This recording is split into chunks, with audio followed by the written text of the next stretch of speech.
आप समझेंगे number system यानी संख्या पद्धति वाला टॉपिक। ये बिल्कुल जीरो लेवल क्लास का टॉपिक है। इसे बिल्कुल हम बेसिक से स्टार्ट करते हैं। पूरा कोशिश करेंगे समझने की अच्छे से, और पूरा मैं भी कोशिश करूँगा कि भाई आपको बिल्कुल समझ में आए।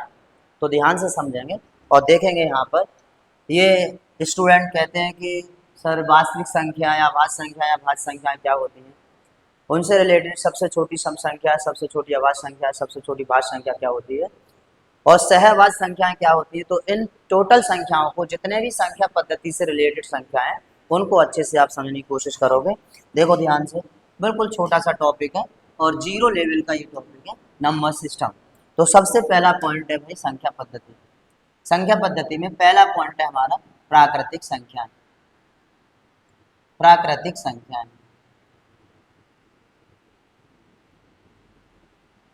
प्राकृतिक संख्याओं को इंग्लिश में कहते हैं नेचुरल नंबर्स।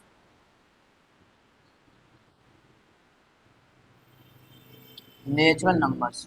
अब नेचुरल नंबर्स क्या होती है तो देखेंगे। नेचुरल नंबर्स वे संख्याएं जो 1 से शुरू होती हैं, 1 से शुरू होती हैं और अनंत तक होती है भाई। जैसे 1 2 3 4 5 6 7 8 9 10 dot dot dot and up to Sohan.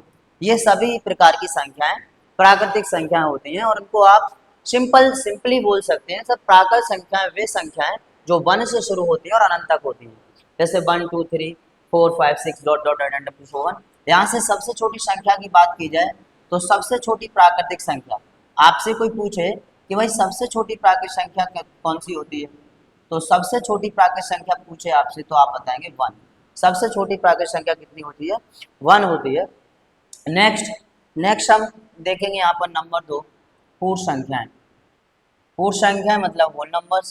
पूर्ण संख्या मतलब होल नंबर्स। अब प्राकृतिक संख्याओं से पूर्ण संख्याएं कैसे बनी तो आप देखिए। पूर्ण संख्याओं में सिर्फ 0 ऐड कर दिया जाता है। 0 1 2 3 4 5 6 7 8 9 dot dot dot dot dot and up to so on. यानी कि जैसे ही 0 इसमें ऐड कर देते हैं प्राकृतिक संख्या में, तो वो संख्याएं क्या कहलाती हैं? पूर्ण संख्याएं कहलाती हैं, यानी कि होल नंबर्स। ओके।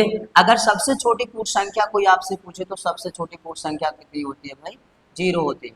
सबसे छोटी पूर्ण संख्या, सबसे छोटी पूर्ण संख्या 0 होती है।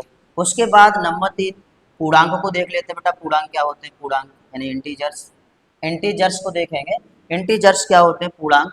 पूर्णांक 2 टाइप के होते हैं। सबसे पहले समझो इनके टाइप। पूर्णांक, पूर्णांक में दोनों टाइप का आ जाता है, 0 +-1 +-2 +-3 और प्लस-। पूर्णांक जैसे इंटीजर्स मतलब +-1 +-2 +-3 +-4 एंड अप टू सोहन। अब यहाँ पर ये प्लस माइनस का मतलब क्या है?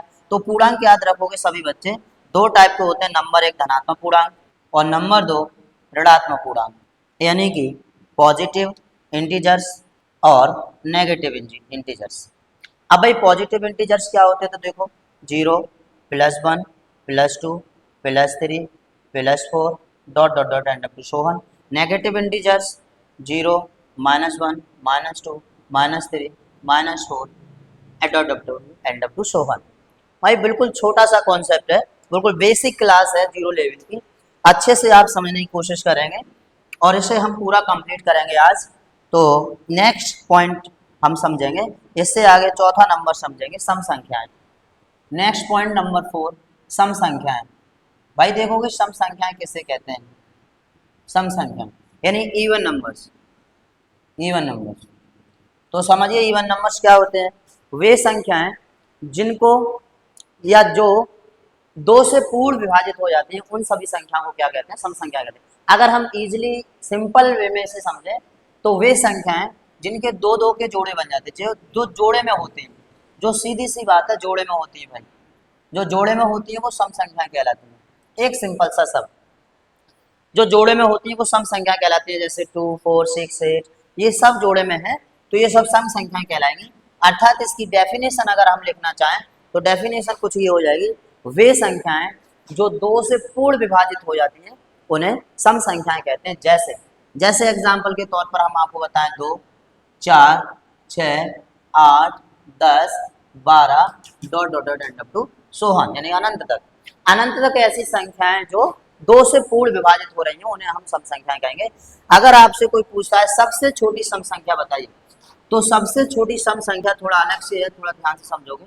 सबसे छोटी सम संख्या, हालांकि हमें पता है यहाँ पर 2 दिख रहा है, लेकिन सबसे छोटी सम संख्या 2 नहीं होती बेटा, 0 होती है।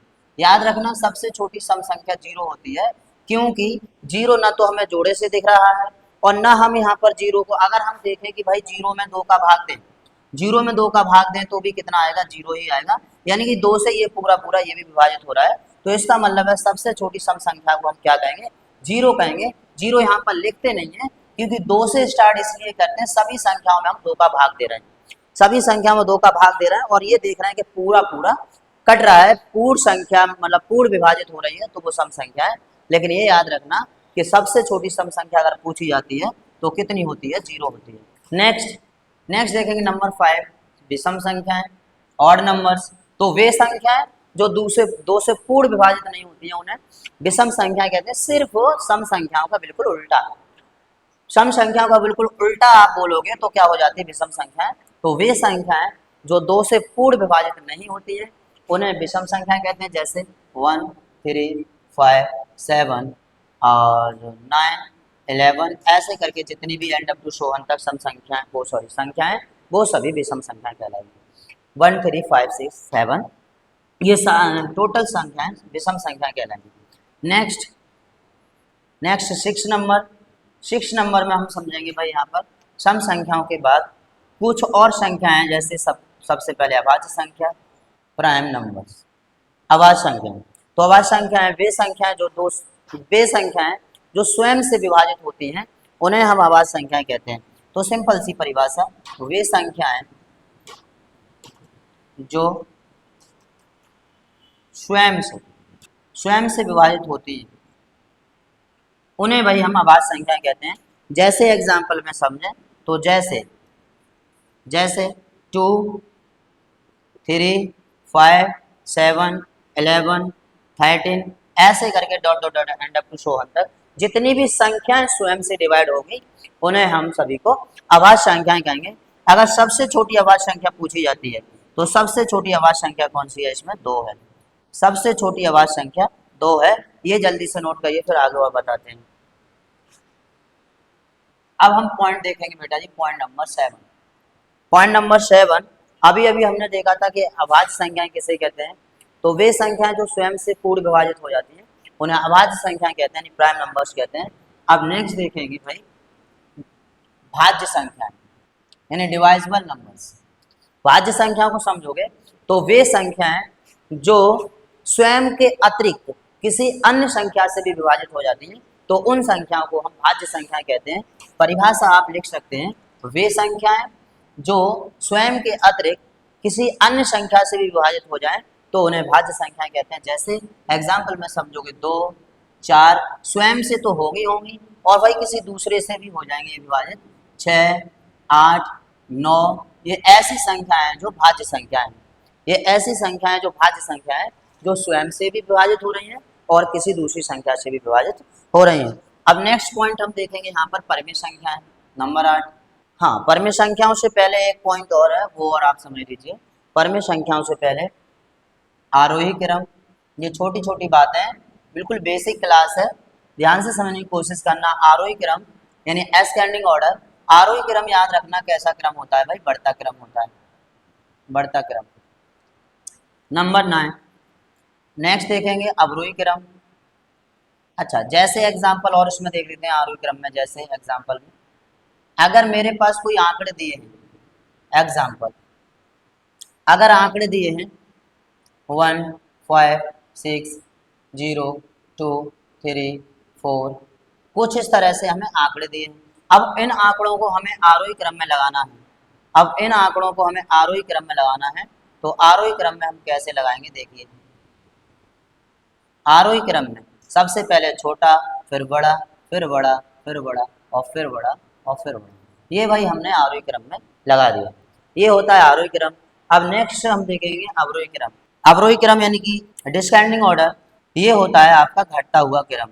ऐसे अगर हमें कोई आंकड़े दिए हैं, यही आंकड़े हम ले लेते हैं 1, 5, 6, 0, 2, 3, 4। यही आंकड़े ले लेते हैं और इन्हें हमें लगाना है अवरोही क्रम में, और इन्हें हमें लगाना है अवरोही क्रम में। तो कुछ ऐसे सेट होंगे, यानी सबसे बड़ा पहले, फिर छोटा, और फिर छोटा, फिर छोटा, फिर छोटा, और फिर छोटा। ये भाई हमारे हो गए अवरोही क्रम में सेट। तो यहाँ तक समझ में आया सबको। अब नेक्स्ट देखेंगे भाई परमेय संख्याएं। 10 नंबर परमेय संख्या मतलब रेशनल नंबर्स। रेशनल नंबर्स को ध्यान से समझोगे, परमेय संख्या क्या होती है, तो वे संख्याएं जिनको p बट्टे q के रूप में लिखा जा सकता है, वे संख्याएं जिनको p बट्टे q के रूप में लिखा जा सकता है, उन्हें परमेय संख्या कहते हैं, उन्हें परमेय संख्या कहते हैं। तो वे संख्याएं जिनको p बट्टे q के रूप में लिखा जा सकता है उन्हें परमेय संख्या कहते हैं। जैसे 1/2, 2/3, 4/5, 6/7, 8/9, 22/7, कुछ भी बोल सकते हो आप जो p/7, कुछ भी बोल सकते हो आप जो p/q के रूप में हो, उन्हें परमेय संख्या कहते हैं। नेक्स्ट पॉइंट देखेंगे, पॉइंट नंबर 11, अपरमेय संख्या मतलब इनरेशनल नंबर्स। इनरेशनल नंबर को समझोगे बिल्कुल इसका अपोजिट, यानी कि उल्टा।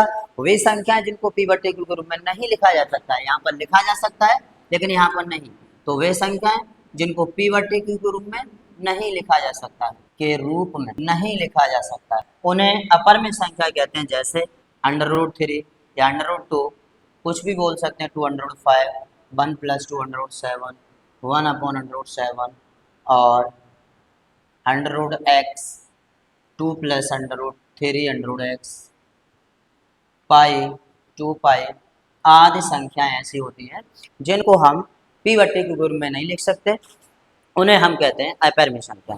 नेक्स्ट देखेंगे भाई, अपरमेय और अपरमेय समझने के बाद तुरंत हम समझेंगे नंबर 12, वास्तविक संख्याएं। तो सिंपल परिभाषित करते हैं, परमेय और अपरमेय संख्याओं के समूह को वास्तविक संख्याएं कहते हैं। बस इतनी सी एक लाइन आप याद रखिए, परमेय और अपरमेय संख्याओं के समूह को वास्तविक संख्याएं कहते हैं। सिंपल सा शब्द है, आप याद कर लेंगे, एक लाइन है। जैसे एग्जाम्पल में, जैसे एग्जाम्पल में भाई परमेय और अपरमेय मतलब 1 भी हो सकता है, 2 भी हो सकता है, √3 भी हो सकता है, 2/3 भी हो सकता है, पाई भी हो सकता है, 22/7 भी हो सकता है, और 2 पाई भी हो सकता है, एक्स्ट्रा कुछ भी हो सकता है। ये सारी प्रकार की संख्याएं सभी वास्तविक संख्याएं होती हैं। चलिए अभी इतना नोट करिए, फिर आगे और बता। काल्पनिक संख्याएं, इमेजिनरी नंबर्स। बेटा काल्पनिक संख्याओं को सर्वप्रथम आयोटा नामक गणतज्ञ ने दिया था। काल्पनिक संख्याओं को सर्वप्रथम आयोटा नामक गणतज्ञ ने दिया था।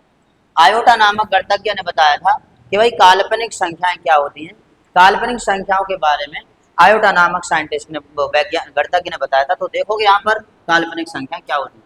इन्होंने कहा था काल्पनिक संख्याएं वे संख्याएं जिन पर हम कल्पना कर सकते हैं, वे संख्याएं जिन पर हम कल्पना कर सकते हैं वो सभी काल्पनिक संख्याएं कहलाती हैं। जैसे एग्जाम्पल के रूप में देखोगे यहाँ पर इन्होंने अपनी काल्पनिक संख्याओं को i से प्रदर्शित किया, और i बराबर यहाँ पर कहा √-1, √-1, यानी कि इन्होंने बताया भाई हम यहाँ मान सकते हैं, यानी कल्पना कर सकते हैं, मान सकते हैं i बराबर √-1। अब भाई यहाँ पर i क्यों है, i है आयोटा नाम से, क्योंकि आयोटा नाम के गणतज्ञ थे, उन्होंने यहाँ काल्पनिक संख्या को बताया था, इसलिए अपने नाम से ही उन्होंने i बराबर माना था √-1। √-1 ये भी एक मानी हुई संख्या है। अगर मैं इसमें दोनों पक्षों का वर्ग कर दूं, दोनों पक्षों का वर्ग करने पर, तो बेटा यहाँ पर क्या हो जाएगा, दोनों पक्षों का वर्ग करने पर तो हो जाएगा i² बराबर √रूट से हट जाएगा, रह जाएगा -1। तो आप लोग याद रखेंगे मानी हुई संख्या i² का मान कितना होता है, -1 होता है, जो कि आयोटा नामक गणतज्ञ ने बताया था। ओके, नेक्स्ट हम यहाँ पर समझेंगे काल्पनिक संख्याओं के बाद सम्मिश्र संख्याएं। ये बहुत मोस्ट इंपोर्टेंट है भाई, सम्मिश्र संख्याएं पूछ लेता है कोई, सम्मिश्र संख्याएं क्या है, सम्मिश्र संख्याओं को बताइए। इंग्लिश में इसे कॉम्प्लेक्स नंबर बोलते हैं। तो कॉम्प्लेक्स नंबर्स को यहाँ पर समझोगे सम्मिश्र संख्याएं क्या होती हैं। बेटा आयोटा ने बताया था कि काल्पनिक संख्याएं जिनको हम i से प्रदर्शित करते हैं, यानी कि i बराबर मान लिया था उन्होंने -1 और यहाँ पर उन्होंने जब दोनों पक्षों का वर्ग किया था तो i² बराबर -1, और जो कि i² का मान होता है वन होता है। अब यहाँ पर हम समझेंगे समृद्ध संख्याएं। तो समृद्ध संख्याएं किसे कहते हैं, थोड़ा सा ध्यान से समझो। तो वे संख्याएं जो काल्पनिक और वास्तविक संख्याओं से मिलकर बनी होती है। वे संख्याएं जो काल्पनिक और वास्तविक संख्याओं से मिलकर बनी होती है उन्हें समृद्ध संख्याएं कहते हैं। और ये बताया था अलेक्जेंड्रिया ने। अलेक्जेंड्रिया एक गणितज्ञ हुए, उन्होंने ये बताया था भाई, अलेक्जेंड्रिया ने बताया था समृद्ध संख्याओं के बारे में। इन्होंने कहा था समृद्ध संख्याओं को हम जेड से प्रदर्शित करते हैं, इसलिए जेड बराबर होता है, जैसे जेड बराबर होता है ए plus I B. A plus I B मतलब यहाँ पर ए क्या है, वास्तविक संख्याएं, और बी क्या है, काल्पनिक संख्याएं। यानी कि वास्तविक संख्याएं और काल्पनिक संख्याओं के मिलने से ही बन जाती है हमारी समृद्ध संख्याएं। और यहाँ पर आई इसलिए क्योंकि काल्पनिक संख्याओं को आयोटा नामक गणितज्ञ ने माना था, बताया था, इसलिए जब ये काल्पनिक और वास्तविक संख्याओं से मिलकर बन रही हैं तो उनका भी यहाँ पर कुछ ना कुछ रोल था, इसलिए यहाँ पर आई का यूज हुआ है। इसलिए इसे कुल मिला के कहते हैं Z equal to A plus I B. A यहाँ पर वास्तविक संख्या है और बी आपकी काल्पनिक संख्या है। मेरे ख्याल से आप सबको समझ में आया होगा और इसे नोट करेंगे। आगे 2-4 पॉइंट और हैं, वो और क्लियर कराते हैं। अब बेटा देखेंगे यहाँ पर अभी अभी हमने समृद्ध संख्याओं तक देखा, और यदि आपसे कोई पूछता है भाई सबसे छोटी संख्या बताओ, तो यहाँ देखोगे, थोड़ा सा ध्यान से समझोगे। सबसे छोटी संख्या होती है प्राकृत संख्याएं, और उससे बड़ी संख्याओं की बात करें तो पूर्ण संख्याएं, और उससे बड़ी बेटा परमेय संख्याएं, और उससे बड़ी अपर में। ऐसे करके आपको याद करना है और याद रहेगा आपको। उससे बड़ी अपर में और उससे बड़ी होती है वास्तविक संख्याएं, और सबसे बड़ी होती है बेटा जी, अगर आपसे कोई पूछता है कि सबसे बड़ी संख्याएं बताइए, तो सबसे बड़ी संख्या होती है समृद्ध संख्या। ओके, तो सबसे छोटी संख्याएं सबसे छोटी संख्याएं प्राकृतिक संख्याएं, और सबसे बड़ी संख्याएं समृद्ध संख्याएं यानी कॉम्प्लेक्स नंबर। और ये मेरे ख्याल से आपको जितना मैंने नंबर सिस्टम से रिलेटेड जितने भी पॉइंट आपको कराए होंगे उतना टोटल आपको समझ में आए होंगे। Thank you for that all you student, धन्यवाद। और यदि आपको ये टॉपिक और ये वीडियो बहुत अच्छी लगी हो तो भाई लाइक करें, फॉलो करें और सब्सक्राइब करें, थोड़ा सपोर्ट करें। धन्यवाद।